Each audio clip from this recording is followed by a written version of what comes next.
오늘 이제 이어지는 본문은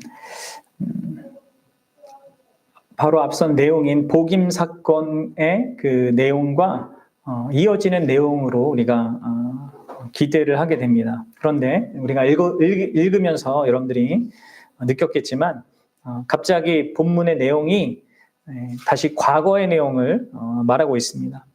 그래서 여호수아가 죽었다라는 그 내용을 다시 언급하고 있는 것이죠. 이것은 이제 1장 1절에 여호수아가 죽은 후에라는 그 문구가 있잖아요. 그것을 다시 상기시키고 있습니다. 그래서 이 많은 학자들이 이 2장 6절부터 3장 6절까지의 단락을 사사기의 두 번째 서론이라고 그렇게 여깁니다. 그래서 여러분들이 성경을 볼 때 잘 아셔야 되는 게 성경이 항상 시간 순서대로 그렇게 기록되고 있는 것이 아닙니다. 이 비슷한 구조가 여러분 창세기 1장과 2장에서도 이렇게 나오잖아요. 1장에는 거시적인 관점에서 세상이 어떻게 창조되었는지를 6일 창조 가운데 보여주고 2장에서는 다시 좀 미시적인 관점에서 인간 창조의 그 중심으로 그 창조를 보여준단 말이에요. 뭔가 메시지를, 창조에 관한 메시지를 이렇게 다른 각도에서 보여주기 위해서 성경 기자들이 이러한 기법을 많이 사용하는 것입니다. 그러니까 마치 이제 카메라 기법을 사용하는 것이죠. 그 당시에는 카메라가 없었기 때문에 한 단락은 이쪽 관점에서 각도에서 한번 보여주고 그리고 다음 단락에서는 다른 각도에서 같은 이야기를, 같은 그 내용을 이렇게 다른 관점에서 보여주는 것입니다. 그래서 여러분들 1장의 내용은 1장부터 2장 5절까지의 내용 한마디로 그 약속의 땅에 들어와서 무슨 일이 일어났는가 그것을 보여주는 것입니다. 그래서 이스라엘 백성이 그 약속의 땅을 정복하는 그 과정이 어땠고 그 과정에서 정복하지 못한 땅은 어디였고 또 그들이 왜 어떤 방식으로 그렇게 현실과 타협하여서 그렇게 되었는지를 보여주고 있는 것입니다. 한편 이제 2장 6절부터 3장 6절까지의 내용은 한마디로 왜 그렇게 되었는가를 보여주는 거예요. 왜 그렇게 되었으며 그로 인한 결과는 앞으로 어떻게 될 것인가 이것을 이제 다루고 있다는 것이죠. 그래서 1장부터 2장 5절까지는 무엇에 대한 이야기를 하고 있는 거고 2장 6절부터 3장 6절까지는 왜와 그래서를 다루고 있는 것입니다. 그래서 사실 저는 이제 1장부터 2장 5절의 내용을 다룰 때 저는 이미 이 두 번째 서론을 근거로 해서 기반으로 해서 여러분들에게 말씀을 전했습니다. 1장이 보여주는 이 외적인 군사적 성공, 그러나 이제 그 밑에는 뭐였습니까? 타협된 그 반쪽짜리 순종이 있었잖아요. 그래서 그 안에는 이제 어떤 균열들이 만들어지고 있었는데 그런 문제들이 이 두 번째 서론이 말해주는 것과 같은 그 실체를 갖고 있는 것입니다. 그러니까 1장이 보여주는 것처럼 다만 어떤 철병거, 너무 강력한 무기가 있다. 아니면 경제적인 타당성을 이렇게 찾아서 이렇게 쫓아내는 것보다 종으로 삼는 게 낫겠다. 이런 외적인 그런 문제가 아니라 근원적으로 이 2장 두 번째 서론이 말해주는 것과 같이 하나님과의 관계에서 문제가 있다. 그것을 지금 이 내용들이 다루고 있는 것입니다. 그러니까 이스라엘 백성들은 하나님과의 관계에서 자기 정체성과 자기의 삶의 의미, 목적, 이 사명을 보고 확인하고 그것에 합당하게 살아야 되는데 하나님과 관계에서 문제가 있으니까 그것들을 자꾸 놓치게 되는 겁니다. 하나님의 백성으로서 정체성, 하나님의 백성으로서의 사명 이것을 다 놓치게 되면서 점점 타협의 길로 가는 것이죠. 그것이 이제 계속해서 이스라엘을 수렁으로 빠뜨리게 되는 그 모습을 2장의 특별히 오늘 6절부터 12절의 내용이 이제 보여주고 있는 것입니다. 그리고 이 수렁, 이스라엘 백성들이 점점 이렇게 타협된 순종으로 인해서 갖게 됐던 이 부분들이 점점점 그 균열이 깊어지면서 아주 더 심각한 상황에 이르게 되는 것이죠. 그리고 그 심각한 상황을 오늘 본문 10절은 이렇게 얘기하고 있는 겁니다. 뭐요? 다른 세대가 일어났다. 다른 세대. 그럼 여기 이상하지 않습니까? 다음 세대가 아니에요, 지금. 다른 세대라고 그렇게 말하고 있어요. 그래서 여러분들 이 본문은 지금 특별히 오늘 읽은 이 본문 내용은요, 크게 둘로 나눠집니다. 6절부터 10절 초반부까지 여호수아 세대가 이렇게 등장하고요. 그리고 10절 하반절에 이제 다른 세대가 등장합니다. 이 여호수아 세대는 다른 말로 하면 여호와를 아는 세대라고 할 수 있고, 이 다른 세대는 어떤 세대입니까? 여호와를 알지 못하는 세대. 여호와께서 이스라엘 위해서 행하신 그 일을 알지 못하는 그런 세대인 것입니다. 그래서 저는 오늘 이 두 가지 측면을 가지고 이 여호와를 아는 세대와 여호와를 알지 못하는 이 두 세대를 좀 비교해 보면서 좀 말씀을 상고해 보고 싶습니다. 그리고 우리 자신에게 한번 좀 적용해 보고 싶어요. 우리는 과연 어떤 세대에 속해 있는 자인가? 자, 먼저 그러면 10절부터 이제 12절까지네요. 10절부터 12절까지 여호와를 알지 못한 세대가 어떤 모습인가? 이것을 좀 우리가 살펴보도록 합시다. 이 세대는요, 말 그대로 이 세대는 다른 세대라고 불리는데, 이 다른 세대는 가장 중요한 핵심적인 특징이 뭐예요? 여호와를 알지 못하고 그 여호와께서 자기를 위하여서 자신들을 위해서 행하신 그 일도 알지 못했다라는 그 특징을 갖습니다. 여러분, 여기서 이스라엘 백성이 여호와를 알지 못했다라는 것, 그리고 여호와께서 자신들을 위해서 행하신 일들을 알지 못했다라고 하는 이 말에 알지 못했다라는 이 말은요, 이들이 여호와 하나님의 존재에 대해서 몰랐다거나 아니면 그분이 과거에 뭘 하셨는가를 몰랐다는 그 얘기가 아닙니다. 그러니까 이들은 명확하게 알았습니다. 하나님께서 어떻게 이스라엘 백성을 출애굽시키셨고, 어떤 기적으로, 또 그 어린 양의 피의 희생으로 이들을 이렇게 건져내신 거, 10가지의 그 재앙, 이런 것 통해서 또 홍해를 갈라 지나가게 한 거, 광야에 만나와 메추라기, 그리고 구름기둥과 불기둥으로 자신들을 인도하신 거, 그리고 반석에서 나던 물, 또 요단강도 그렇게 홍해처럼 갈라져서 건너게 된 거, 그리고 강력했던 여리고가 붕괴됐던 이 모든 일들을 여러분들 이스라엘 백성들은 알고 있었습니다. 그렇죠? 왜냐하면 하나님께서 기억하도록 여러 방편들을 주셨단 말이에요. 그런 것들을 기억할 수 있게끔. 근데 여러분들 여기에서 왜 알지 못했다라고 이렇게 얘기합니까? 그리고 그게 무슨 의미겠습니까? 이건 단순히 지식적으로 이걸 알지 못했다, 이런 의미가 아니라, 여기서 알지 못했다는 의미는요, 그 하나님과 하나님께서 자신들을 위해서 행하신 그 일들을 그들이 더 이상 자신에게 가장 소중한 어떤 사실로, 가장 강력한 자기를 규정하고 자기의 삶의 의미를 찾는 그 중심으로 생각하지 않았다는 얘기예요.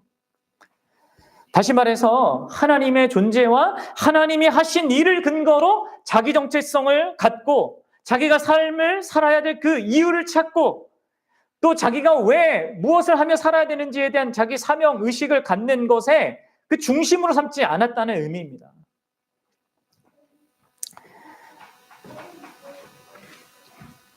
이러한 이야기를 우리가 사실 요한복음에서도 비슷한 표현을 여러분들 살펴본 적이 있어요. 요한복음 1장 10절을 보면 이렇게 얘기하죠. 그가 세상에 계셨으며, 여기서 그는 예수님인데 예수님이 세상에 계셨습니다. 그런데 세상은 그로 말미암아 지은 바 되었습니다. 그렇죠? 예수님이 세상을 지었단 말이에요. 근데 뭐예요? 세상이 그를 알지 못했다. 여기서도 제가 요한복음 강의할 때도 말씀드렸습니다. 세상이 그를 그냥 못 알아본 게 아니에요. 알지 않기로 한 것입니다. 의도적으로 알지 않기로 거부한 것을 지금 알지 못하였다라고 그렇게 표현하고 있는 것입니다. 그러니까 본문도 같은 말입니다. 하나님과 하나님이 하신 그들을 위해 행하신 그 일을 자기 삶의 중심으로 두지 않게 되는 거예요. 이게 이스라엘 백성들, 다른 세대가 된 이스라엘 백성들이 가졌던 모습이었단 말이에요. 그리고 그 복음, 하나님과 그분이 행하신 그 일을 알지 않는 그런 태도로 그렇게 서 있고 살아가고 또 그 복음을 읽자 어떠한 그 결과들이 나오게 됩니까? 그게 이제 11절에 나오는 것입니다. 11절과 12절에 이어서 이렇게 나오는 거예요. 11절만 읽어보겠습니다. 시작. 이스라엘 자손이 여호와의 목전에 악을 행하여 바알들을 섬기며.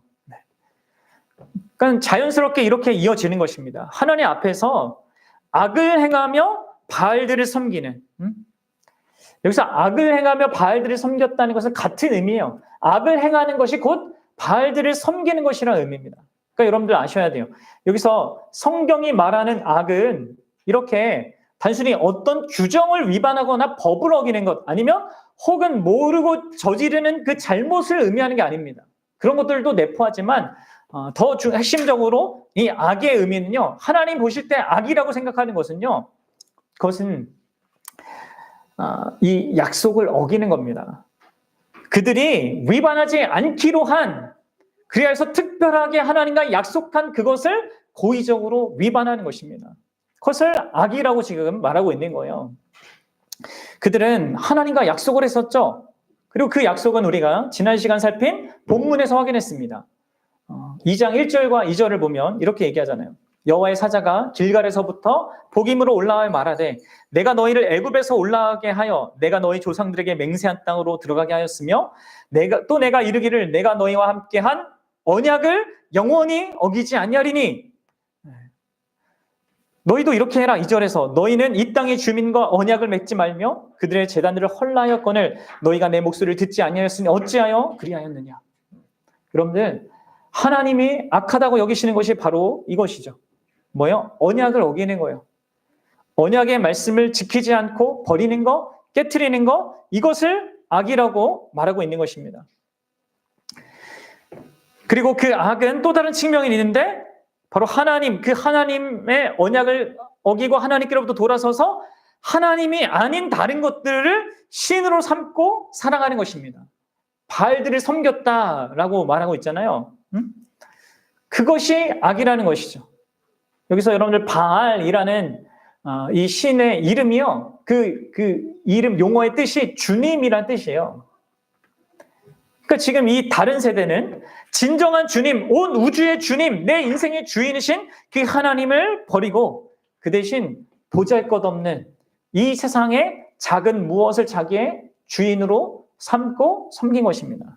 이게 여러분들 다른 세대가 갖고 있는 악의 두 가지 측면이에요. 다시 정리하면 뭐예요? 하나는 언약의 하나님을 버리는 겁니다. 그리고 다른 하나님이 아닌 것들을 신으로 하나님으로 만드는 것, 곧 우상숭배란 말이에요. 여러분들 이 측면이 하나님 보실 때 악이라고 여기는 것입니다. 그런데 여러분들 좀 조금 더 구체적으로 들어가 봅시다. 하나님을 버렸다라는 것이 무엇일까요? 하나님을 버렸다. 뭐 이게 하나님께서 이렇게 사람도 아니시고 뭐 이런데 하나님을 버리다는 게 어떤 의미겠습니까? 그것은 이 언약을 버렸다, 언약을 깨트렸다는 그 의미랑 같은 거예요. 그리고 그 언약을 깨트렸다는 것을 또 다른 말로 하면 결국 하나님의 말씀을 버린 것입니다. 하나님의 말씀을 떠난 것입니다. 그래서 여러분들 하나님을 버렸다, 성경에서 하나님을 떠났다, 하나님을 대적했다라는 이 모든 표현들은요. 곧 하나님의 말씀을 버리고 하나님의 말씀을 떠나고 곧 하나님의 말씀을 대적했다는 것과 같은 의미인 것입니다. 하나님의 말씀을 가까이 하지 않고 그 말씀을 지키려 하지도 않고 지켜도 적당히 타협해서 지키고 하고자 하는 그 말씀에 대한 이 반응이 악이라는 것이죠. 악과 결부되어 있는 것입니다. 이 말씀을 소중히 여기지 않는 것. 이게 여러분들 하나님을 버렸다라는 그 의미예요. 이게 하나의 측면이란 말이에요. 이걸 한번 여러분 생각해 보셔야 돼요. 자, 그리고 또 다른 것은 뭐라고 했습니까? 하나님이 아닌 다른 것을 우상으로 하나님으로 삼고 섬기는 겁니다. 여기 나오는 이 바알신은 그때 당시 이 고대 근동에서 폭풍의 신 또는 날씨의 신으로 알려진 그런 신입니다. 그리고 한편 이제 여자 그 신이 있잖아요. 여성신 이제 아스타롯이라고, 이 신은 다산의 신이에요. 지금 날씨를 주관하고 이 어떤 생명을 주관하는 신으로 이 이스라엘 백성들이 이 바알과 아스타로 또 아세라라고도 불리는데 이 신들에게 나아간 것입니다. 그럼 이거 좀 생각을 해보십시오. 사실 날씨를 주관하는 온 땅의 이 모든 계절과 모든 것을 주관하시는 분은 하나님이시고 진정 생명을 허락하신 분이 하나님이신데 왜 이스라엘 백성들은 그 참 하나님을 버리고 왜 헛된 이 이방 신들을 찾게 될까요? 찾게 된 것일까요?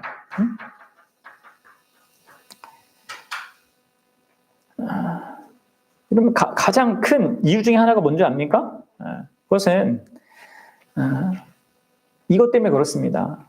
성경의 하나님 있잖아요. 언약의 하나님 자신을 말씀으로 계시하는 인간이 스스로 만든 신이 아니라 스스로 자기를 계시하는 그 하나님은요. 우리가 컨트롤할 수가 없습니다. 인간들이. 조종할 수가 없어요. 우리 성경이 말하는 하나님은요. 주권적인 하나님이란 말이에요. 우리가 하는 것에 의하여서 뭐 달라지거나 바꿀 수 있는 그런 존재가 아닙니다. 오히려 우리가 그분 앞에 굴복해야 되는 그런 대상이에요. 그런데 여러분들 이방신들 있잖아요. 세상의 모든 종교들은요. 우리가 다 조절할 수 있습니다. 조정할 수가 있어요. 내가 바치는 정성, 헌신, 수고에 따라서 움직여지는 그런 신이란 말이에요. 그러니까 쉬운 거죠. 인간은 그렇게 가게 되어 있습니다.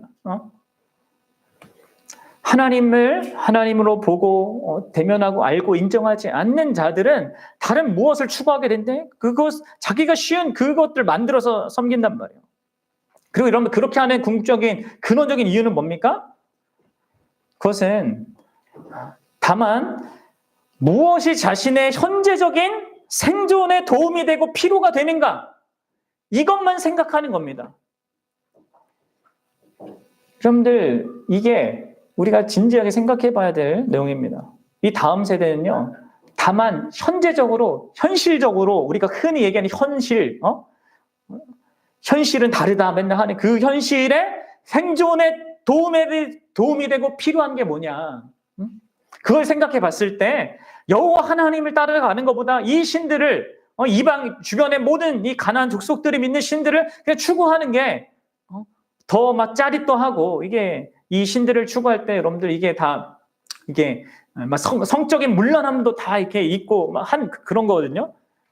그러니까 이게 뭔가 감각적이고 짜릿하고 뭔가 금방 쉽게 뭔가를 가져다 주고 또 자기가 하는 어떤 수고에 의해서 뭔가 얻을 수 있는 이러한 것을 추구하면서 나아가게 되는 것입니다. 여러분들 당연히 그런 거 아니겠어요? 하나님의 말씀이 내 삶의 중심이 되고 그것을 따라서 자기의 정체성과 이거를 바르게 잡지 않으면 결국 인간은 자기 판단과 자기 뜻, 자기 목적이 이루어져야 한다는 것만 생각하게 됩니다. 그래서 하나님의 참된 말씀에는 관심 없고 세상에 보이는 것, 또 세상이 말하는 것에만 관심을 갖게 되어 있어요. 그래서 여러분들 이들은 하나님의 약속의 땅에 그분의 능력과 은혜로 들어와 있음에도 불구하고 자신의 존재와 삶의 이유와 목적을 제시해주는 그 하나님의 말씀을 잊고 오히려 그냥 자신의 생각과 내 판단과 자기 소욕을 쫓아서 그 목적을 이루어줄 신들을 섬기면서 사는 것을 선택한 것입니다. 근데 여러분들 이게 여기서는 이제 신을 아예 바꿨지만 심지어 여러분들 이것을요 하나님을 섬기면서 그런 식으로 섬길 수가 있어요 우리가. 그렇죠? 그래서 이 이스라엘 백성들이 모세가 이 산 위에 하나님께 십계명 받으러 갔을 때 그 아래에서 아론과 이 백성들이 금송아지를 만들었잖아요. 그래 놓고 거기를 여호와다 이렇게 불렀단 말이에요. 하나님을 이렇게 얘기를 하면서 그 하나님을 이 금송아지 섬기듯이 세상 종교식으로 이렇게 섬기듯이 할 수가 있는 거란 말이에요. 이게 바로 다음 세대의 그런 다른 세대의 모습이었습니다. 그럼 우리는 어떻습니까? 사실 오늘 이 본문은요, 보통 교회 안에서, 교회 역사 가운데 우리의 자녀들이나 교회의 다음 세대를 생각하면서 자주 이제 이렇게 언급되는 그런 본문입니다. 그래서 이것을 반면 교사로 삼아야 할 때 그 본문으로 이렇게 많이 말해집니다. 그래서 우리 자녀들이나 우리 교회 아이들이 다른 세대가 되게 해서는 안 된다. 그리고 어떻게 해야지만 우리가 우리 자녀들의 신앙을 바르게 양육할지, 또 어떻게 오늘날 이 우상숭배적인 문화가 가득한 이 현실에서 우리 아이들을 지켜야 되는지 그런 관점으로 보는 그런 내용이란 말이에요. 그렇게 적용할 수 있는 것이죠. 분명 이스라엘 백성은 다음 세대가 아니라 다른 세대를 갖게 된 것에 어떤 책임을 갖고 있습니다. 그들이 참된 신앙을, 참된 믿음을 전수하는 데 있어서 크게 실패한 부분이 있습니다. 그래서 불과 한 세대 만에서, 한 세대 만에 하나님을 믿는 그 신앙으로부터 완전 돌아섰단 말이에요.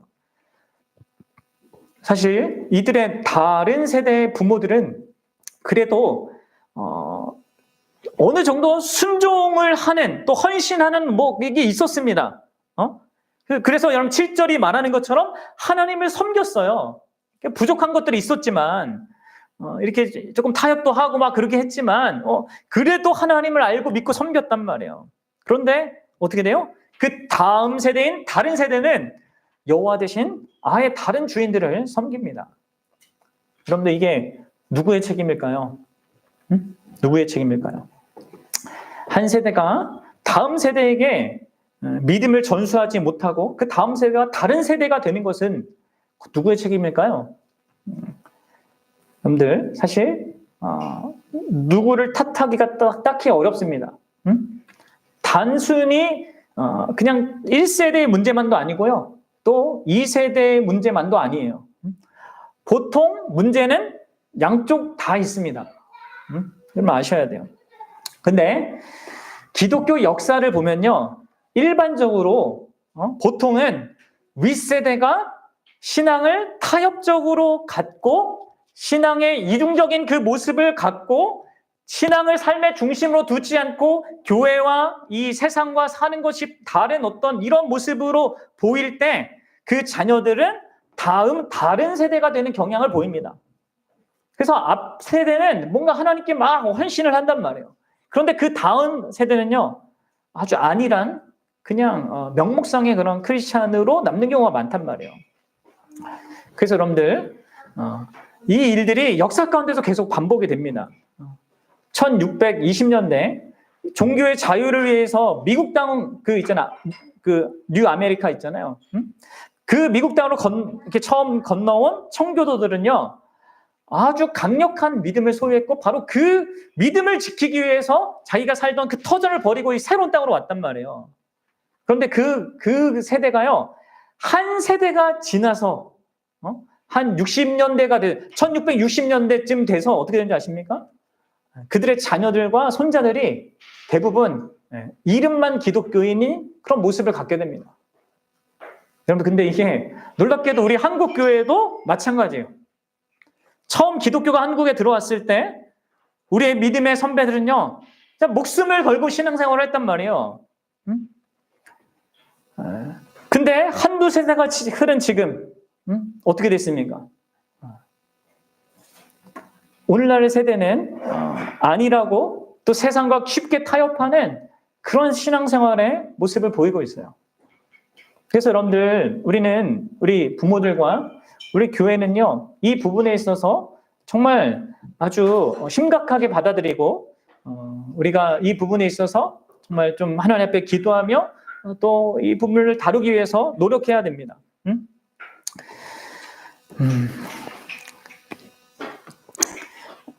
특히 우리 믿음의 이 부모들은 정말 이 부분에 있어서 정말 잘하셔야 됩니다. 사실 교회에 아이들이 오고 가는 것은 이제 좀 특정 시간으로 정해져 있잖아요. 근데 가정 안에서 부모가 이 역할이 되게 중요하단 말이에요. 특별히 우리 부모들은 우리의 행위가 신앙생활이 위선적이거나 일관성을 결여한 그런 모습을 갖는 것에 있어서 상당히 경계해야 됩니다. 하나님의 말씀을 형식적으로 지키거나 하거나 아니면 부분적으로 아니면 타협해서 지키려고 하는 그런 모습을 보이는 것을 경계해야 됩니다. 그러면 안 보는 것 같아도 자녀들이 다 봅니다. 자기는 예배 시간에 아이들은 막 떠들어도 부모가 예배 시간에 뭐 하고 있는지 다 보고 있단 말이에요.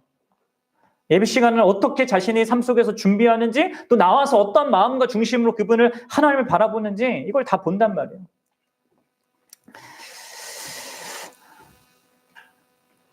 또 여러분들 부모들은 진짜 잘 하셔야 돼요.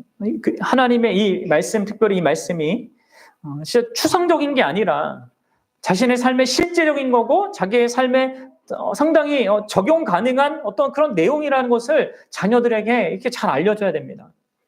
여러분들 신명기 6장을 보면 이런 말씀이 있잖아요. 너희가 부모는 앉았을 때든지 길을 갈 때든지 누워 있을 때든지 일어날 때든지 하나님의 말씀을 강론하라, 알려주라. 그게 무슨 말입니까? 단순히 교회로 모였을 때뿐만 아니라 우리가 살아가는 삶의 그 일상의 구체적인 일과에서 그곳에서 하나님의 말씀이 또 하나님이 어떤 분이시고 그분과 내가 어떤 관계에 있고 내가 어떻게 반응해야 되는지 이게 드러나야 한단 말이에요. 더불어서 여러분들 부모들은 하나님과 관계 속에서 자신이 갖는 그 인격적인 관계성 있잖아요. 그것을 우리 자녀들에게 잘 말해줄 수 있어야 돼요. 하나님과 관계를 맺는 것 속에서 내가 갖는 어려움이 무엇이고 분투가 어떤 것이고 또 어떤 기쁨이 있고 어떤 힘든 것이 있는지 솔직하게 자녀들과 이 부분을 나눠야 합니다. 단순하게 성경 읽어라, 큐티해라, 뭐 교회 나가라, 성금해라, 이런 뭐 해라 하지 말라 이런 것으로 이렇게 신앙을 규칙으로 전락시켜서는 안 됩니다. 인격적인 관계라는 것을 알려줘야 된단 말이에요. 드러내줘야 된단 말이에요. 그럼 물론 부모가 온 힘을 다해 최선을 다해 자녀를 양육한다 하더라도요. 자녀가 항상 참된 신앙으로 나아가는 것은 이렇게 보장된 것은 아닙니다. 그렇죠? 그렇지 않을 수도 있어요. 그래서 여러분들 유다 왕 중 성군으로 여겨지는 히스기야 왕, 그 왕의 아버지가 누구였습니까? 기억나세요?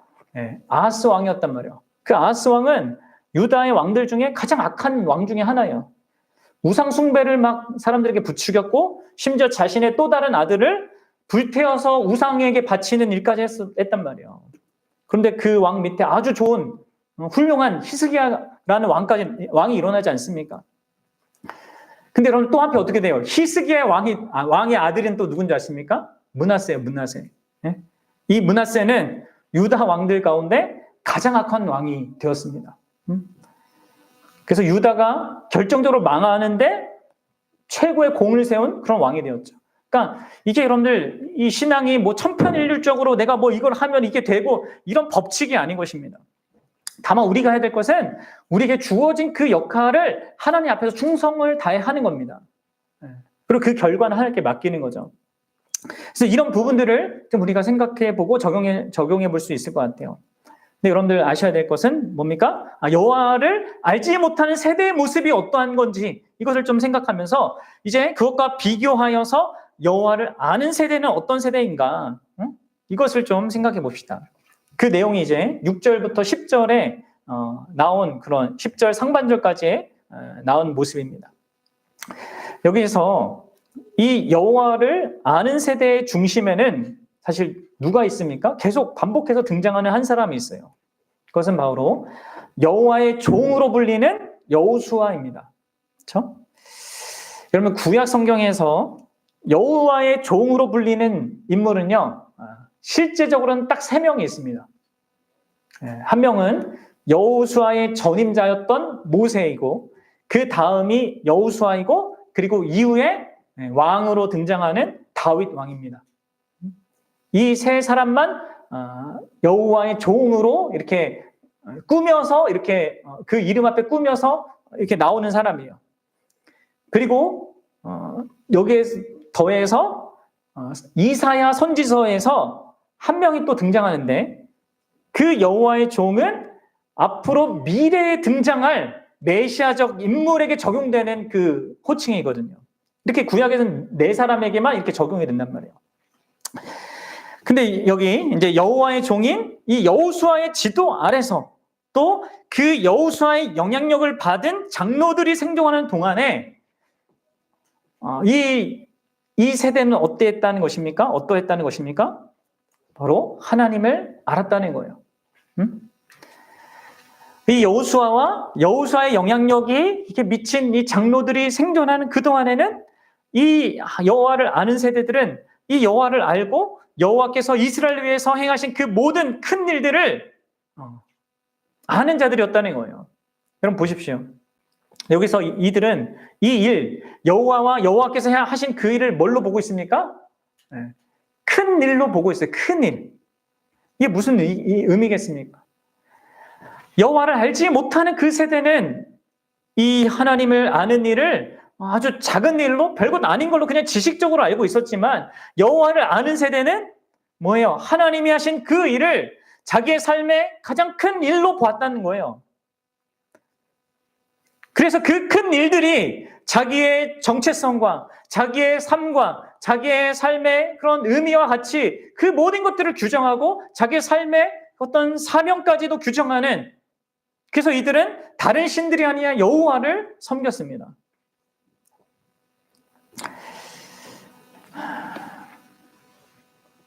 그래서 여러분들 우리가 1장에서 보았듯이 여호수아가 죽고 난 직후에 백성들이 어떻게 합니까? 스스로 판단하기보다는 하나님께 나아가서 어떻게 전쟁을 이렇게 해야 됩니까? 누가 먼저 나아가 이렇게 물었던 거 아닙니까?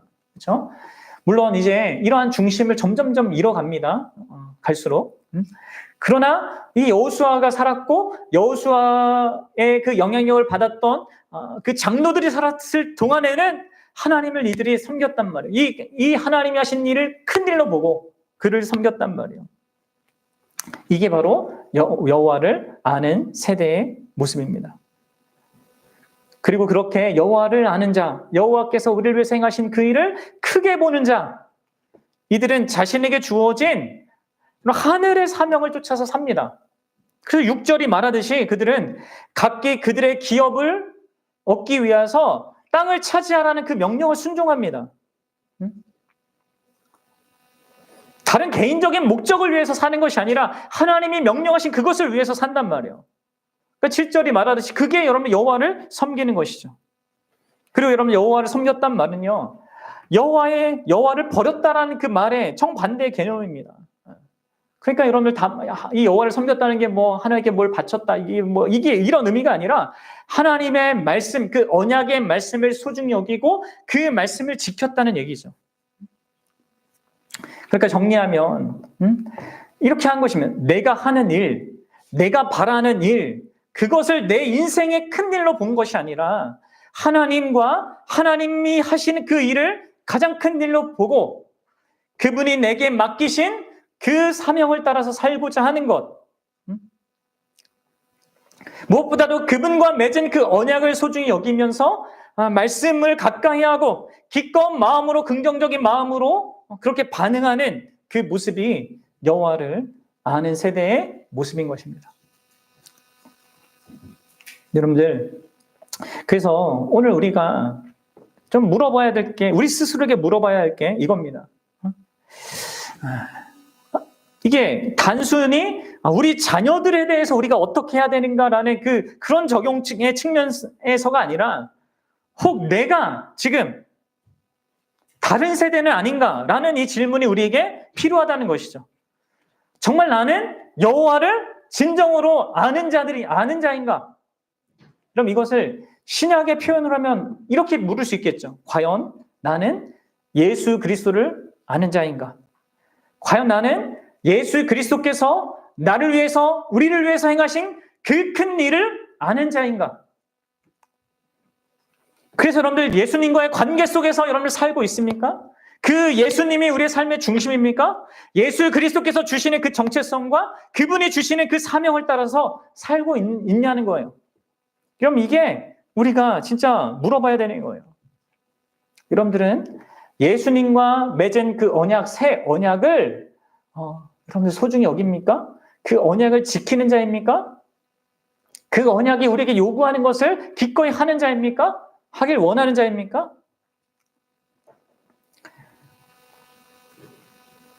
어떻습니까, 여러분들? 혹시 잠시 잠깐 사는 이 세상, 7, 80년 살다가 갈 이 세상에 다만 현재적인 필요, 현실적인 필요, 생존의 필요에만 관심을 갖고 있는 건 아닌가요? 과연 여러분들은 예수 그리스도께서 이 땅에 하시는 그 일, 영구한 일, 영원한 일, 거기에 관심이 있습니까? 그분이 가져다 주신다고 하신, 약속하여 주신 그 영생과 그 영원한 나라, 그 기업, 거기에 관심이 있습니까? 그럼 이걸 물어야 하지 않겠습니까? 여러분들 예수님을 아는 세대입니까? 알지 못하는 세대입니까? 예수님을 알아서 여러분들은 선을 행하는 자입니까? 악의 반대. 네. 뭐예요? 선. 그 언약을 소중히 여기고 그분의 말씀을 사모하고 그분을 모든 삶의 주인으로 인정하면서 순복하고자 하는가?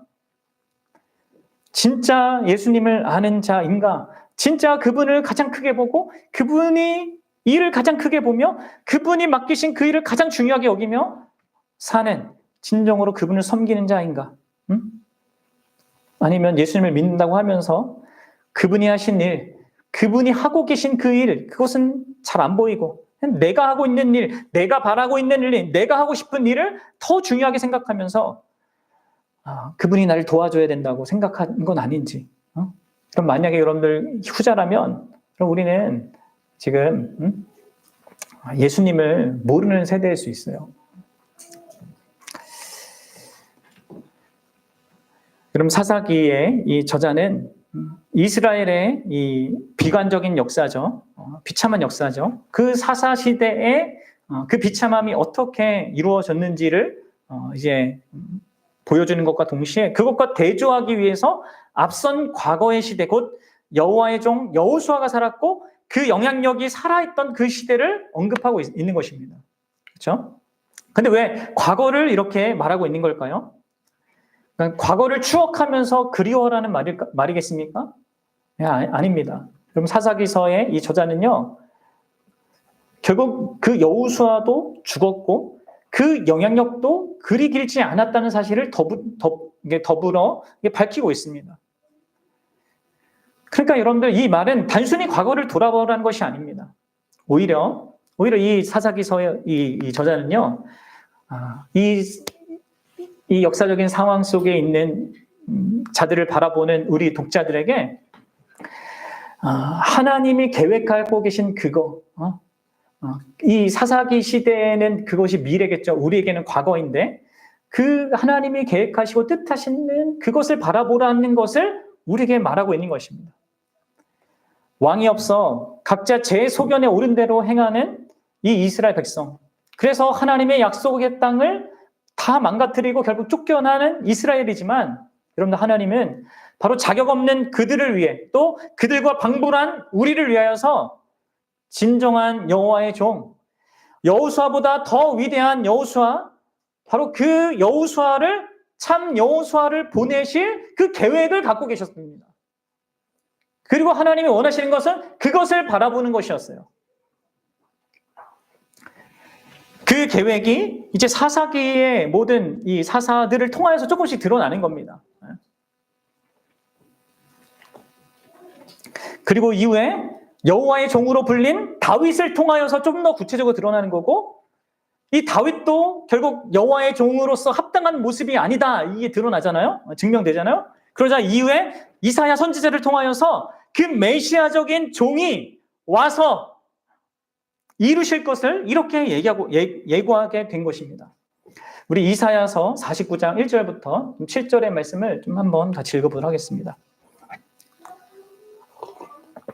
읽어보겠습니다. 시작. 섬들아 내게 들으라. 먼 곳 백성들아 귀를 기울이라.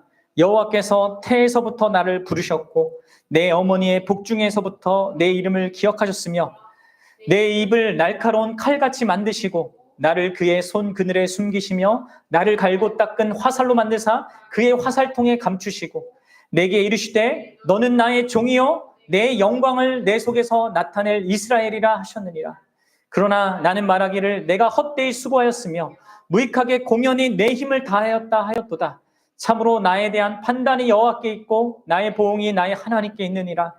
이제 여호와께서 말씀하시나니 그는 태에서부터 나를 그의 종으로 지으시니요 야곱을 그에게로 돌아오게 하시는 이시니 이스라엘이 그에게로 모이는도다. 그러므로 내가 여호와 보시기에 영화롭게 되었으며 나의 하나님은 나의 힘이 되셨도다.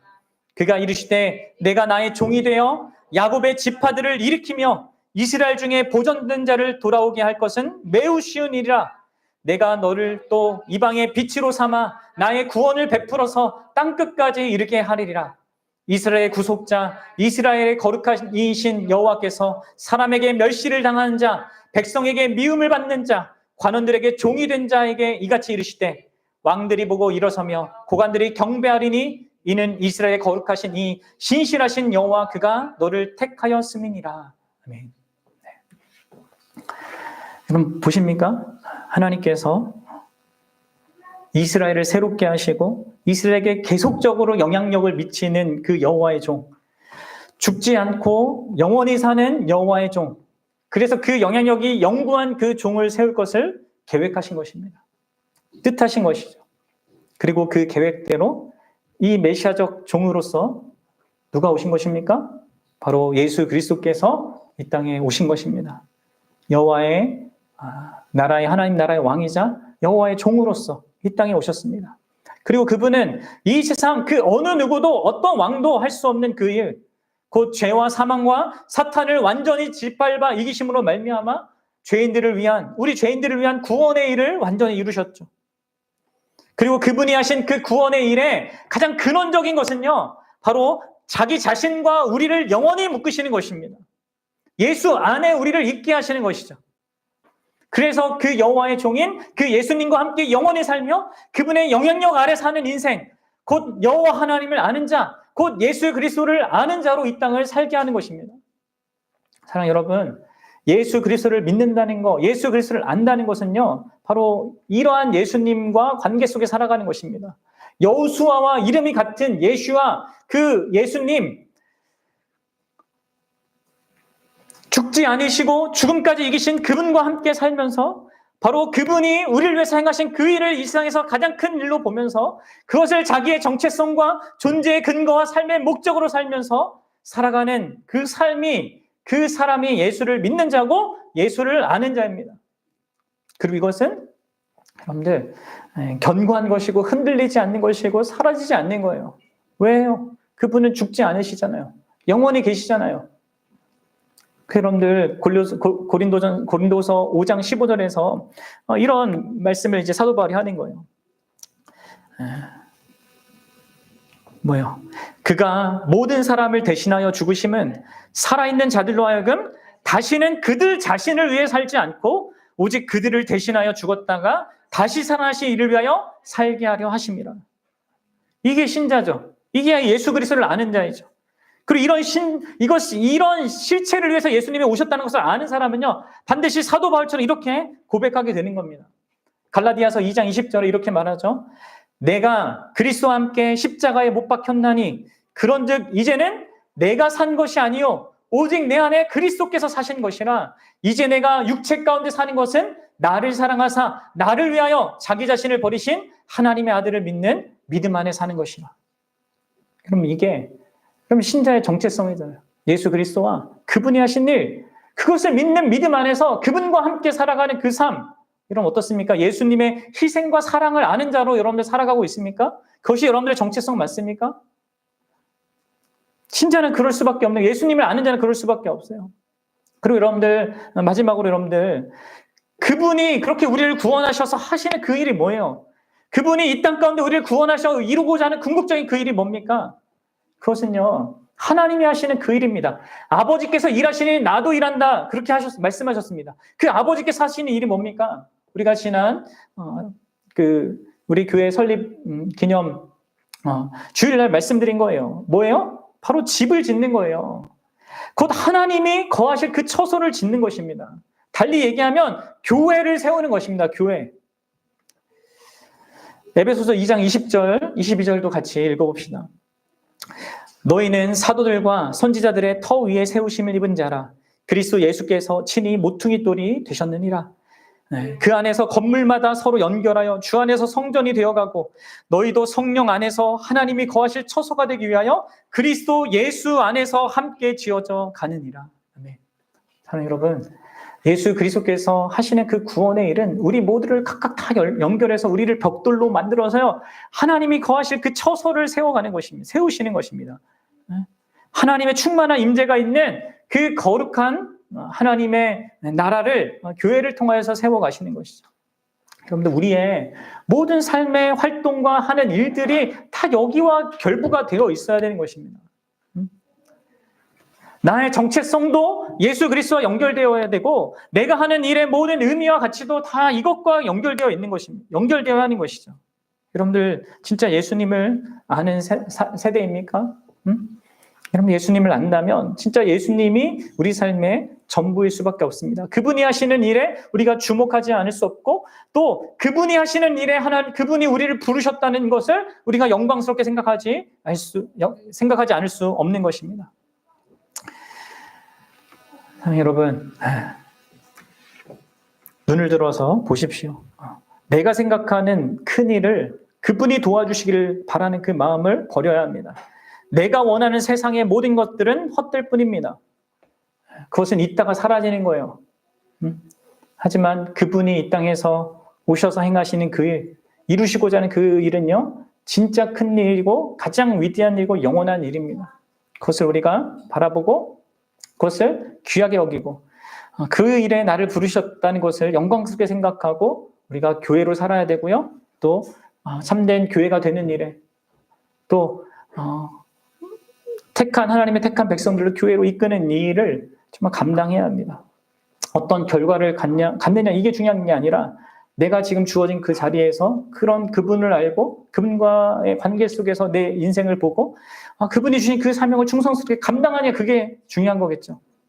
바라기는 저와 여러분들이 진짜 예수님을 아는 그런 신자로 예수님을 아는 세대로 이 땅을 살아갔으면 좋겠습니다. 그런 우리 교회가 됐으면 좋겠고 우리의 자녀들도 그러했으면 좋겠습니다. 그걸 위해서 함께 쓰고 기도하는 우리가 되길 바라요. 같이 기도하겠습니다.